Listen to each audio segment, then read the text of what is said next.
நான் இன்னைக்கு மைதா ஈஸ்ட் இல்லாமல் பிரெட்டு எப்படி பண்ணுறதுன்னு காமிக்க போகிறேன். அதுக்கு என்னெல்லாம் வேணுங்கிறத நான் சொல்கிறேன். இதுக்கு வந்து பால், பேக்கிங் பவுடர், சுகர், தயிர், ரவை, ஈனோ, எண்ணெய், வாட்டர், உப்பு. மிக்ஸி ஜார் எடுத்துட்டு அதில் வந்து 1.5 கப்பு ரவை எடுத்து அதை நல்லா நைஸாக அரைச்சிக்கணும். நான் இந்த இப்போ போடுறேன்.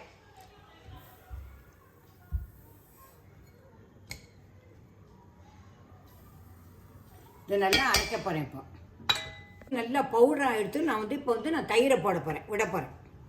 தயிர் 1 கப்பு விட்டுருக்கேன். நான் வந்து 1 டீஸ்பூன் வந்து சுகர் போடுறேன், சர்க்கரை போடுறேன். 1/2 டீஸ்பூன் வந்து சால்ட்டு போடுறேன், உப்பு.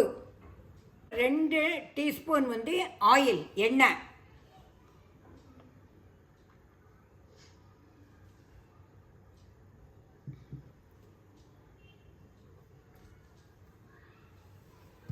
அதுக்கப்புறம் லாஸ்ட்டாக வந்து பால் விடுறேன். பால் வந்து 1/3 கப்பு.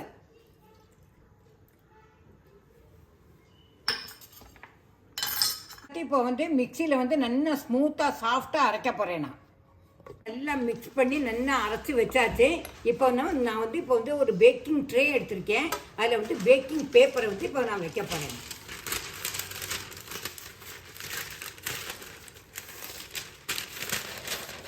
மைக்ரோ அவனை வந்து 180 டிகிரி ப்ரீ ஹீட் பண்ணி வைக்கணும். 1/2 teaspoon baking powder, 1/2 teaspoon Eno. இதை போட்டு இப்போ நல்லா எல்லாத்தையும் விஸ்கால மிக்ஸ் பண்ணணும்.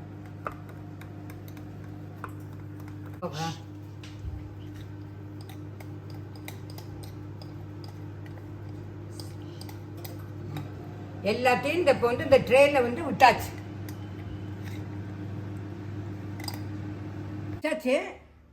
அவனில் வச்சாச்சு. இப்போ 35 மினிட்ஸ் வந்து பேக் ஆகணும். அது 5 மினிட்ஸ் ஆச்சு.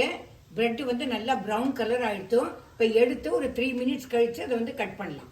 இது ரெடி ஆகிடுத்து. நல்லா பாருங்க, சாஃப்டாக ப்ளஃபியாக நல்லா இருக்குது. இது மாதிரி நீங்கள் பண்ணி பார்த்துட்டு எப்படி இருக்குங்கிறதுக்கு லைக் பண்ணுங்க, ஷேர் பண்ணுங்க, சப்ஸ்கிரைப் பண்ணுங்க. Tata, bye bye.